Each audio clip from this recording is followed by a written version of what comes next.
मुख्यमंत्री श्री विष्णुदेव साय की अध्यक्षता में आयोजित कैबिनेट की बैठक में लिए गए महत्वपूर्ण निर्णय। आज मंत्रिपरिषद की बैठक में Chhattisgarh state power transmission company limited को आईपीओ के माध्यम से स्टॉक एक्सचेंज में सूचीबद्ध किए जाने की सैद्धांतिक सहमति प्रदान की गई।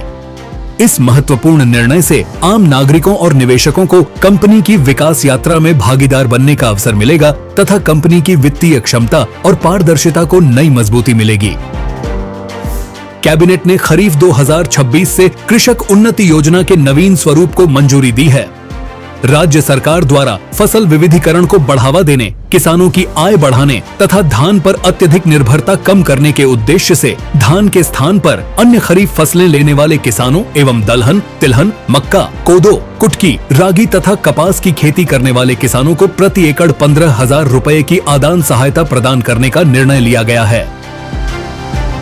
मंत्रिपरिषद ने सार्वजनिक वितरण प्रणाली के अंतर्गत वित्तीय वर्ष 2026-27 में पात्र हितग्राहियों को चना वितरण की निरंतरता बनाए रखने के लिए महत्वपूर्ण निर्णय लिया है। निर्णय के अनुसार छत्तीसगढ़ राज्य नागरिक आपूर्ति निगम को नेकडेक्स आई मार्केट के ई ऑक्शन प्लेटफॉर्म के माध्यम से अधिकतम 0.25% या उससे कम सर्विस चार्ज पर चना क्रय करने की अनुमति दी गई है। साथ ही वर्तमान व्यवस्था के तहत अप्रैल से जून 2026 तक 3 माह की अवधि वृद्धि को भी मंजूरी दी गई है। इस निर्णय से खाद्य एवं पोषण सुरक्षा योजनाओं के तहत पात्र परिवारों को चना वितरण निर्बाध रूप से जारी रहेगा। मंत्रिपरिषद ने योग विषय को समाज कल्याण विभाग से हटाकर चिकित्सा शिक्षा विभाग के अंतर्गत लाने के प्रस्ताव को मंजूरी दी है। योग आयुष प्रणाली का अभिन्न अंग है तथा योग शिक्षा, अनुसंधान और उससे संबंधित गतिविधियां राष्ट्रीय स्तर पर आयुष तंत्र के माध्यम से संचालित होती हैं। इस निर्णय से योग से संबंधित शैक्षणिक, प्रशिक्षण एवं अनुसंधान गतिविधियों का बेहतर समन्वय और प्रभावी संचालन सुनिश्चित हो सकेगा।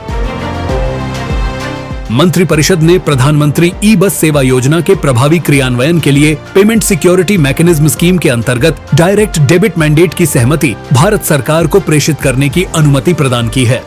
इस निर्णय से रायपुर, दुर्ग, भिलाई, बिलासपुर और कोरबा में स्वीकृत कुल 240 इलेक्ट्रिक बसों के संचालन का मार्ग प्रशस्त होगा। इस योजना के माध्यम से प्रदेश के नागरिकों को आधुनिक, पर्यावरण अनुकूल, सुरक्षित और किफायती सार्वजनिक परिवहन सुविधा उपलब्ध होगी। मंत्रिपरिषद ने नवा रायपुर अटल नगर विकास प्राधिकरण को आपसी सहमति से भूमि क्रय पर प्रदान की जा रही मुद्रांक शुल्क छूट की अवधि 31 मार्च 2028 तक बढ़ाने का महत्वपूर्ण निर्णय लिया है। इस निर्णय से प्राधिकरण को भूमि अधिग्रहण की प्रक्रिया में गति मिलेगी तथा नवा रायपुर अटल नगर के सुनियोजित विकास और आधारभूत संरचना के विस्तार को और अधिक मजबूती मिलेगी। कैबिनेट ने छत्तीसगढ़ खनिज, खनन, परिवहन तथा भंडारण नियम 2009 में संशोधन को मंजूरी प्रदान की है। संशोधन के तहत खनिज परिवहन करने वाले वाहनों में RFID टैग एवं वाहन ट्रैकिंग प्रणाली अनिवार्य की जाएगी।